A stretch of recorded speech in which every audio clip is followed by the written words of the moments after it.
Hello engineers. So guys 2025 जो साल था बहुत सारे लोगों के लिए बहुत सारी खुशियां लेकर आया होगा। बहुत सारे बच्चों का सिलेक्शन हुआ होगा। आप में से ऐसे भी बहुत सारे एस्पिरेंट होंगे जिनका सिलेक्शन 2025 में नहीं हुआ होगा।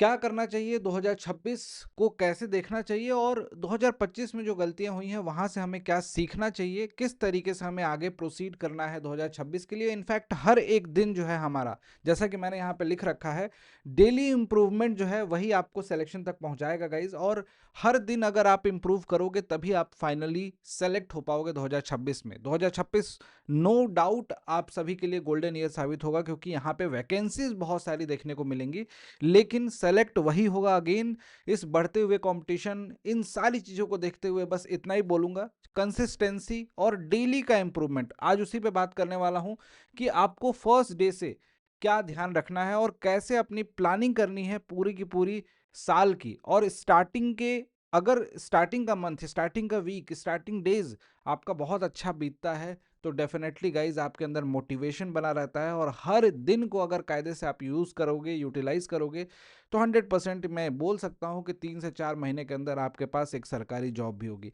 उसी पे बात करेंगे आज के इस सेशन में। और सबसे पहले 3 गोल्डन रूल आपको बताने वाला हूं यहाँ पे।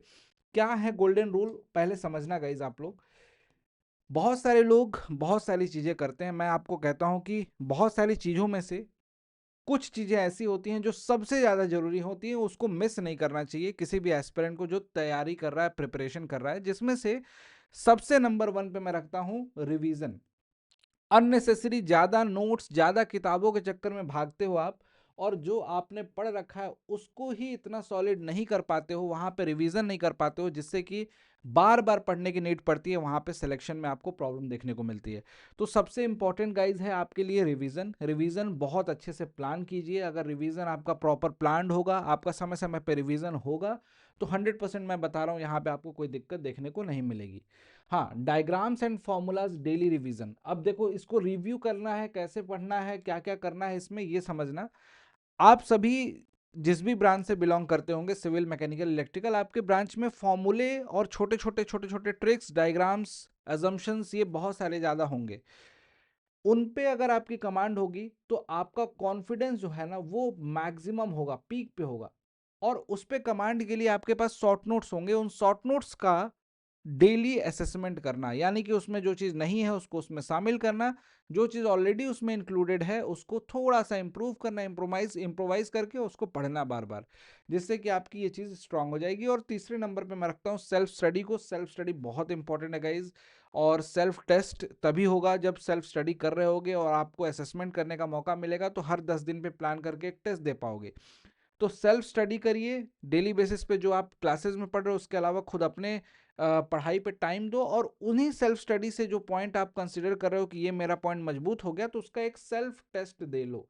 टेस्ट देने से क्या होगा कि आपको पता चलेगा कि भाई इसमें ये सारी चीज़ें हमारी स्ट्रांग मुझे लगती थी कि हैं, लेकिन एक्चुअल में मुझे ये पढ़ने की ज़रूरत है। वहाँ से आपको अपनी कमियां पता चलेंगी।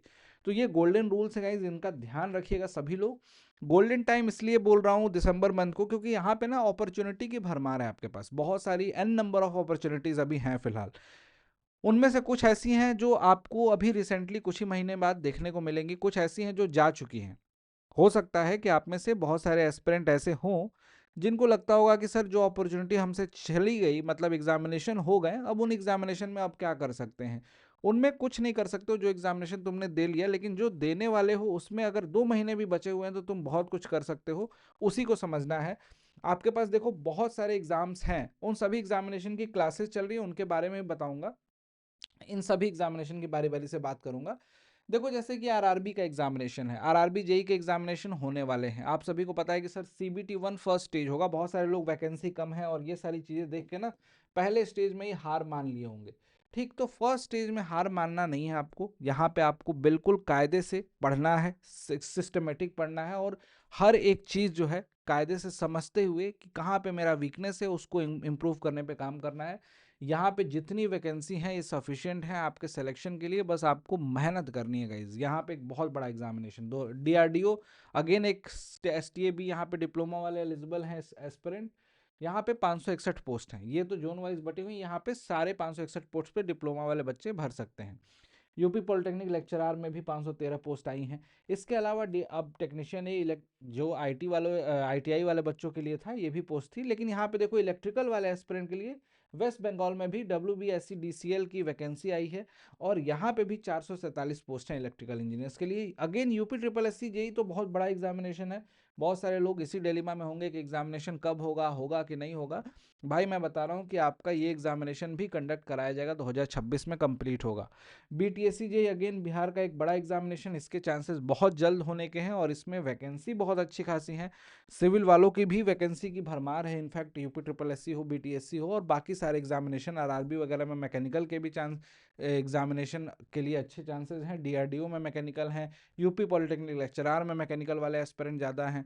तो भाई देखो इलेक्ट्रिकल मैकेनिकल कहीं ना कहीं जो भी अपॉर्चुनिटी आपको मिल रही है, अगर आपने उसको सही से प्लान आउट नहीं किया, जैसे फॉर एग्जांपल अगर RRB की तैयारी करनी है किसी को, किसी की मैथमेटिक्स वीक है या फिर आप बोल सकते हो कि किसी ने जनरल साइंस जो है छोड़ दिया, तो आप कैसे उम्मीद कर सकते हो कि इस कंपटीशन में आपका सिलेक्शन होगा। 100 क्वेश्चन में से जो बच्चा 70 ही अटेम्प्ट करके आ रहा है उसके नंबर तो कटेंगे ही कटेंगे। आपको स्कोर भी यहाँ पे मैक्सिमाइज करना है, टाइम को भी मैनेज करना है, प्रैक्टिस इतनी करनी है कि आपको ज़्यादा से ज़्यादा स्कोर मिले, आप अच्छा परफॉर्म कर सको, इससे कि आपका सिलेक्शन हो। उसी पे फोकस हमेशा टारगेट पे रहना चाहिए। टारगेट पे फोकस रहेगा, एग्जाम ओरिएंटेड अगर पढ़ाई को आप ऑप्ट करेंगे तो आपका सिलेक्शन भी निश्चित रूप से होगा। तो इसी तरीके से बाकी एग्जामिनेशन जैसे कि BTSC जेई में बहुत सारे एस्पिरेंट जो हैं इस 75 और 25 वाले में उलझे हुए हैं। मैं आपको कहता हूं कि टेक्निकल का जो पेपर आ रहा है इसमें नॉन टेक्निकल हटा दिया गया है, केवल टेक्निकल पोर्शन जो आपको पढ़ना है उस पर इतनी कमांड बनाओ कि तुम्हारी एक सीट पक्की हो सके। और यहाँ पे आपको वो करना पड़ेगा बॉस, वो नहीं करोगे तो आपको प्रॉब्लम देखने को मिलेगी। अगेन यहाँ पे जो बात करें हम लोग, देखो यहाँ पे ना DRDO में भी वैकेंसी, यहाँ पे सिलेबस चेंज हुआ, 150 कर दिया गया। 150 क्वेश्चन आपको जो स्क्रीनिंग टेस्ट और उसके बाद आपका 120 क्वेश्चन टेस्ट स्पेसिफिक जो होगा वो पोस्ट के हिसाब से, ब्रांच के हिसाब से पूछा जाएगा। तो यहाँ पे भी आपका सिलेक्शन ईजी है। ठीक, ओवरऑल देखोगे तो आप सभी एग्जामिनेशन देखो, यहाँ पे जैसे इलेक्ट्रिकल के लिए WBSC DCL में है यहाँ पे, तो उनके लिए भी यहाँ पे देख सकते हो कि क्वालिफिकेशन 3 ईयर डिप्लोमा ही मांगा गया है। और यहाँ पे भी अगर आपका डोमेन का देखा जाए तो 50 क्वेश्चन ही है, इंग्लिश के 5 हैं, क्वांटिटेटिव एप्टीट्यूड के 10, कंप्यूटर से 10 हैं और टेस्ट ऑफ वर्नेकुलर से यहाँ पे 10 क्वेश्चन। तो यहाँ पे ना ओवरऑल पेपर के हर पैटर्न को आप जब ऑब्जर्व करते हो बारी बारी से, तो आपको एक चीज़ समझ में आ जाती है कि सर इन सभी एग्जामिनेशन में मुझे कहीं ना कहीं अपने जो बेस्ट पार्ट है, जहाँ पे मैं फोकस नहीं कर पा रहा था 2025 में, मेरी कमियां रह गई, जहाँ से मैं मिस्टेक करता गया, रिवीजन नहीं किया, समय पे भूल गया, नोट्स अच्छे से नहीं बन पाए, उन सभी कमियों पे काम करना है और पहले दिन से काम करना है। अभी भी 2025 के दिसंबर के एंड में ये वीडियो आपको प्रोवाइड करा रहा हूँ, अभी भी आपके पास कुछ दिन है। प्लान करो एग्जामिनेशन के लिए कि किस एग्जामिनेशन को टारगेट करना है।